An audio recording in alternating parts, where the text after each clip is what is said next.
ఒక ఊరిలో ఇద్దరు రైతులున్నారు, చిట్టి మరియు చిన్ని. ఇద్దరు వ్యవసాయం చేసుకునేవారు. ఇద్దరికీ సొంతంగా ఇల్లు ఉంది. చిట్టి చాలా కోపపడేవాడు, పిసినారి. ప్రతి చిన్న విషయానికి కోపపడేవాడు.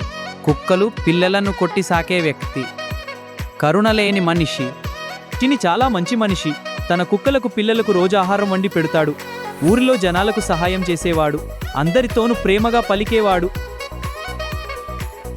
ఒకరోజు చిట్టి మరియు చిన్ని బయటికి వెళ్లారు. ఆ రాత్రి ఒక దొంగ వచ్చాడు. ఏ ఇంటికి వెళ్ళాలని ఆలోచిస్తూ దొంగ చిట్టి ఇంటికి వెళ్ళాడు. ఓయ్ దొంగ వచ్చాడు. నాకు తెలుసు, మామల్ని బాగా కొడతాడు. ఆ దొంగని ఆపొద్దు.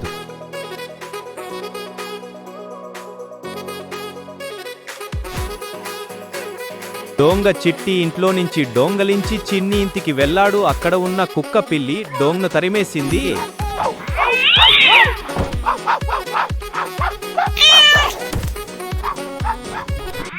చిట్టి తన సొమ్ము పోయింది. రాత్రి దొంగలు పడరాని అని వాడబడి తెడిచాడు. వెంటనే చిట్టి తన ఇంట్లో ఉన్న సంచి తీసి, ఇదిగో చిట్టి నీ బంగారం, ఆ దొంగలని నా కుక్కలు తరిమివేశాయి అని ఊర్లో జనాలు చెప్పారు. చూసారా పిల్లలు, చిట్టి తన కుక్క పిల్లిని బాగా పెంచితే అది విశ్వాసంతో ఉంటుంది. చిన్ని తన కుక్క పిల్లిని బాగా చూసుకున్నాడు. దానివల్ల మంచిది జరిగింది. ఎప్పుడూ మనం మంచిది మాత్రమే చేయాలి.